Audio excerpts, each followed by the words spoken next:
Olá, querido amigo, tudo bom? Que alegria estar com vocês nessa manhã sabática, estudando a palavra de Deus.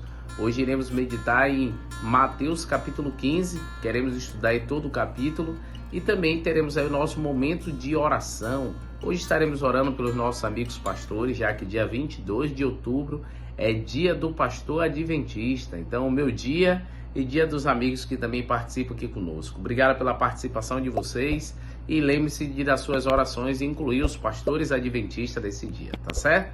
O capítulo 15 de Mateus começa Jesus falando sobre a tradição dos anciões. Procuraram alguns fariseus questionando porque os discípulos de Jesus não seguiam as tradições.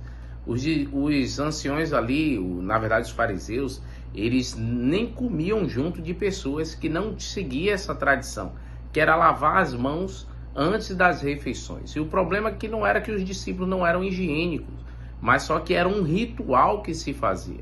E ali então os discípulos não seguiam esse ritual. E por que se fazia esse ritual?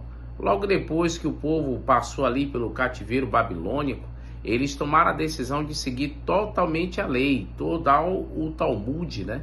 E ali seguiram toda a lei de Moisés, os 613 ordenanças que tinha sobre a lei, ao ponto deles seguirem ao pé da letra, e isso foi passando de geração em geração, de maneira oral, até que se transformou em um livro chamado de Misná, que foi feito esse livro no ano 200 depois de Cristo.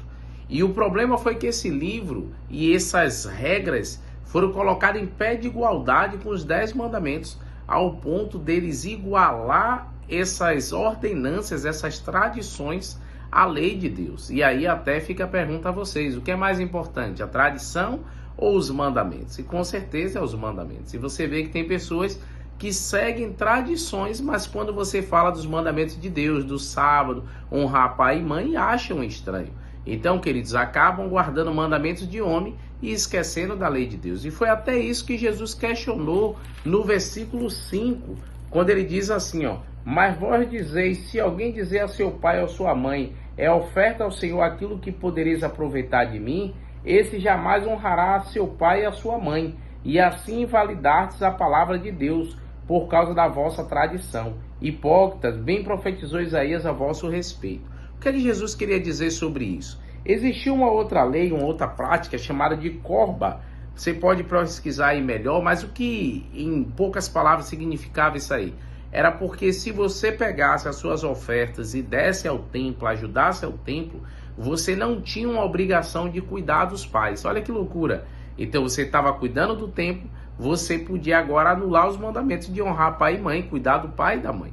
Então Jesus disse, isso é uma hipocrisia. Vocês estão guardando leis pequenas e abandonando os mandamentos. Até honrar pai e mãe é o primeiro mandamento com promessa, porque ali diz para que se prolongue seus dias sobre a terra. Então, queridos, Jesus ele combateu essa hipocrisia, e aí ele chega até a dizer no versículo 11, ó: não é o que entra pela boca que contamina o homem, mas o que sai da boca, isso sim contamina o homem. Esse tipo de coração ruim, ó, presa à tradição, isso sim que contamina. Então, não é o que entra, não é a mão contaminada, mas é o que sai, o coração ruim. Então, a gente precisa cuidar com isso, né? Do nosso coração, pedir a Deus que transforme. E aí a mulher cananeia, essa história é bem interessante. Segundo o comentarista Mário Veloso, ele tem um livro, um comentário homilético, que eu tenho me guiado também aqui nesse estudo. Ele disse que logo quando a mulher aparece, Jesus não cura. Jesus estava em meio ali a pagãos. E lembre-se que o evangelho de Mateus é voltado mais para os judeus, e eles estão ali em uma região entre os cananeus, que tinha também alguns judeus. Mas a mulher que aparece era uma cananeia, era uma pagã. E ela procura Jesus, ela clama, ela chama Jesus de maneira messiânica, filho de Davi.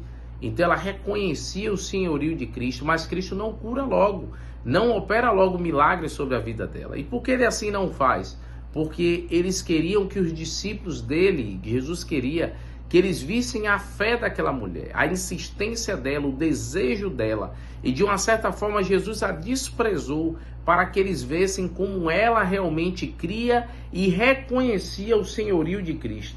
Então chegou um momento no versículo 25, ela porém veio e o adorou dizendo, Senhor, socorre-me. Verso 26, então ele respondeu e disse: não é bom tomar o pão dos filhos e lançá-lo aos cachorrinhos. Ela, contudo, replicou: sim, Senhor, porém os cachorrinhos comem das migalhas que caem da mesa dos seus donos. Então lhe disse Jesus: ó mulher, grande é a tua fé, faça-te contigo como queres. E desde aquele momento sua filha ficou sã. Então Jesus atendeu ali, curando a filha daquela mulher. Por quê? Porque foi feito de acordo com a fé dela. Lembra que a gente tem dito aqui?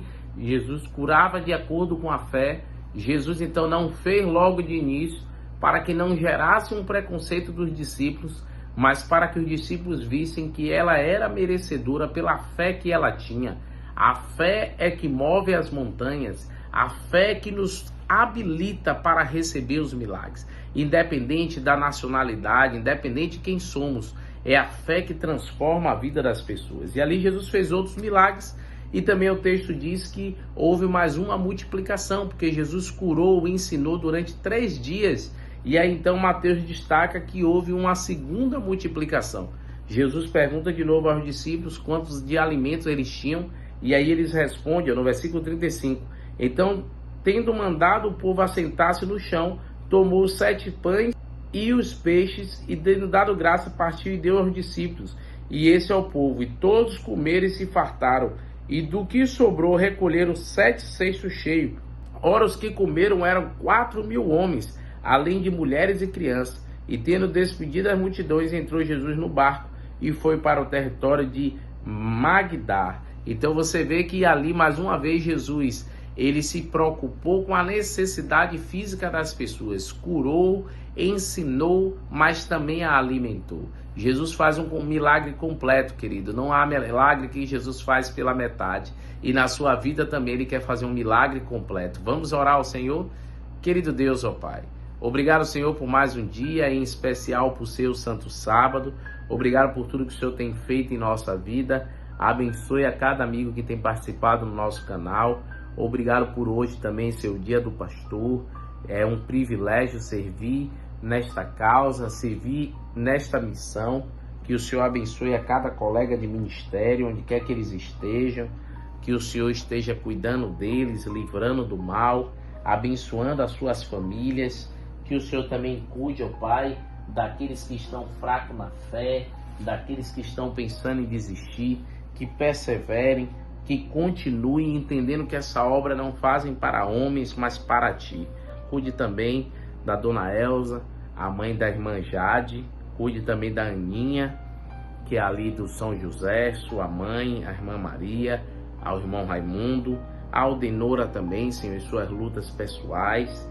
Abençoe o irmão Berino e sua família. Abençoe também a Dilza. Abençoe, Senhor, a irmã Conceição e sua irmã a Terezinha, que está fazendo tratamento contra o câncer. A sua filha Érica, que está grávida. Abençoe também o Paulo Ronaldo e também ali, Pai, que ele intercede pelo seu primo e seu tio que está encarcerado. Abençoe também, ó Deus, a Clarisa, sua dupla missionária, também a Sandra. Abençoe também, Senhor, a Auriane, seus filhos, a também Dona Nazaré, que está fazendo tratamento contra o câncer. Abençoe, Senhor, a irmã Cláudia, ao nosso amigo Félix, ao irmão Rui. Abençoe também a irmã Áurea, suas filhas Adelaide e Miriam. Abençoe a Joelma. Abençoe também a irmã Antônia ali da Pedreira e seu netinho Davi. Também a irmã Antônia, que está se recuperando de uma cirurgia do bairro São José. Também, Senhor, a Thaisa, o Kennedy, a irmã Lúcia e sua filha Erlen. A Ruane, que o cantor Luiz Cláudio intercede por ela. Ao doutor Sabino, seu filho Sidney. Também ao Marcelo, meu primo. Abençoe também, ó Deus, a minha esposa Marcela, minhas filhas. Abençoe a Vanusa, minha prima, a Toinha, ao Fabrício, filho da Fal, aos meus pais que sempre estão ativos aqui no canal, a irmã Meire, também a sua irmã Valdineia, que está fazendo tratamento contra o câncer. Tudo isso nós te pedimos, Senhor, não porque haja mérito em nós, mas nos méritos de Cristo Jesus. Amém, Senhor. Meus queridos, não se esqueça que hoje 1 hora de estudo, tá certo? Da lição, nossa introdução da lição, tá bom? Tchau, tchau, queridos. Um abraço.